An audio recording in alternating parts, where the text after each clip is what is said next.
Olá, eu sou o Robert e bem-vindos ao Odisseia Espacial. Um homem quando está em paz não quer guerra com ninguém, já diria a banda Charlie Brown Jr. E é esse o pensamento do Rambo. Não que ele estivesse em paz, mas estava contido. Porém, alguns acontecimentos fizeram o homem que estava buscando seu lugar no mundo bagunçar uma cidade e acabar com 2 guerras, além de acabar com exércitos inteiros. Entenda qual a importância do personagem John Rambo desde o seu início em Rambo First Blood, passando por guerras e sendo uma propaganda.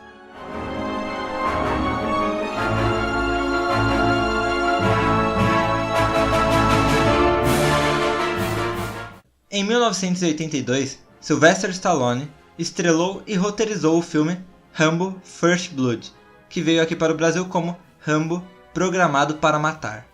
O filme é uma adaptação de um livro de 1972 de mesmo nome, escrito por David Morrow. É quase impossível encontrar alguém que não conheça o Rambo. Porém, a figura que fica na mente de muitas pessoas quando se fala de Rambo é apenas esta.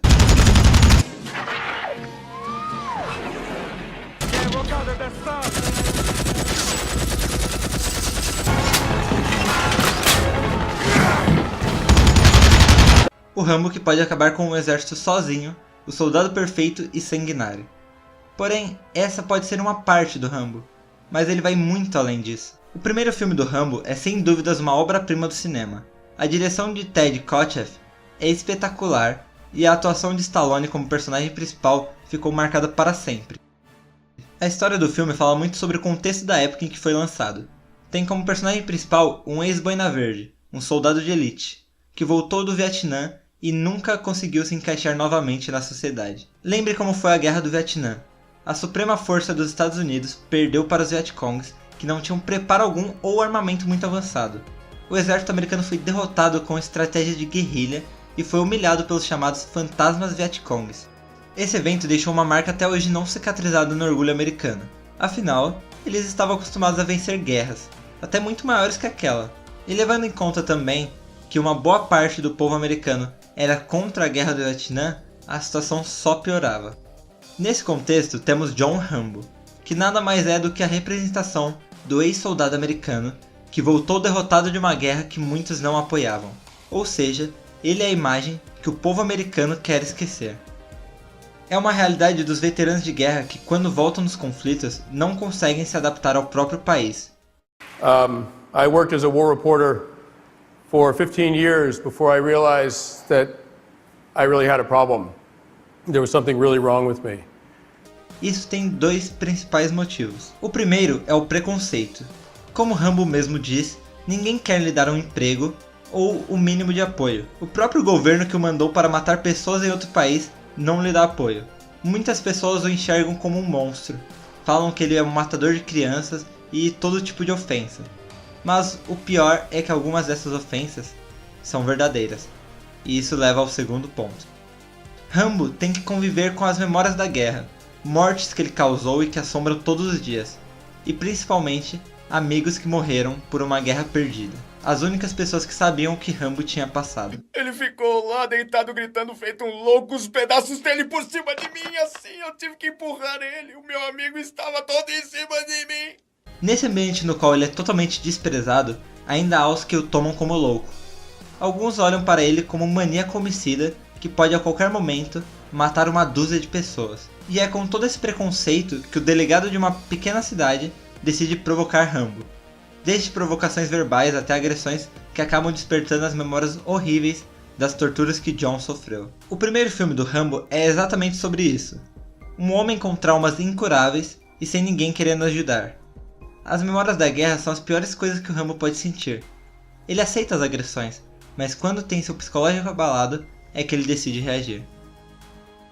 As estratégias usadas por Rambo para caçar e fugir dos policiais da cidade são as mesmas que os Vietcongs usaram para derrotar os soldados americanos. Ele se torna parte da natureza e se torna um fantasma. O filme todo é uma crítica a como os veteranos de guerra são tratados no próprio país e a cultura da guerra dos Estados Unidos.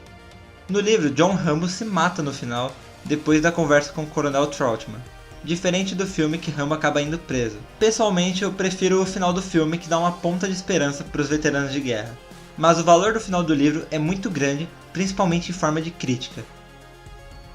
Ainda no primeiro filme, vemos como Rambo é tratado. O Coronel Trautman afirma que Rambo foi treinado para suportar qualquer dor, qualquer clima, qualquer pressão. Mas vemos na aparência do Rambo que ele não é um típico soldado. Ele não tem nenhum corte militar, ao contrário, ele tem um cabelo grande. E não usa nenhuma roupa camuflada que o identifique como um soldado.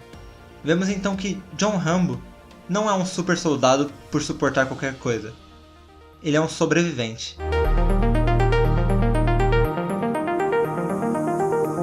Durante a história do Rambo no cinema, fomos vendo algumas mudanças no personagem. Elas já começam no segundo filme, quando Rambo é mais abordado como um símbolo americano de luta do que como qualquer outra coisa. O filme saiu bem na época em que Ronald Reagan era presidente dos Estados Unidos e a tensão da Guerra Fria apenas crescia. Sendo o presidente americano um ex-astro de Hollywood, ele sabia muito bem como os filmes tinham poder de propaganda. No segundo filme, vemos Rambo ir em uma missão de fotografar alguns pontos no Vietnã, mas ele acaba dizimando o exército vietnamita e alguns russos de bônus. É nesse filme que o Rambo ganhou o status dele de ícone americano na luta contra os soviéticos e todos que estivessem do outro lado. America, America, America, fuck yeah, coming again to save the world. Chegando ao ponto de mudar a história, como se os Estados Unidos tivessem finalmente ganhado a guerra do Vietnã. Os vietnamitas, assim como os soviéticos, eram retratados como sujos e completamente maldosos. Eram pessoas desprezíveis e justificavam qualquer carnificina que os Estados Unidos fizessem com eles. Para ter uma ideia, depois de Rambo 2, aumentou o número de jovens que se alistaram no exército. Esse foi o filme para cobrir a ferida americana da derrota no Vietnã. Claro, cobrir, não cicatrizar. O Rambo continuou sendo usado como propaganda de guerra no filme Rambo 3, mas agora justificando a entrada americana no território afegão na guerra contra a União Soviética. Ele vinha para justificar qualquer interferência dos Estados Unidos naquele território, tendo até mesmo o Rambo quase que adotando um garoto afegão como símbolo da bondade americana.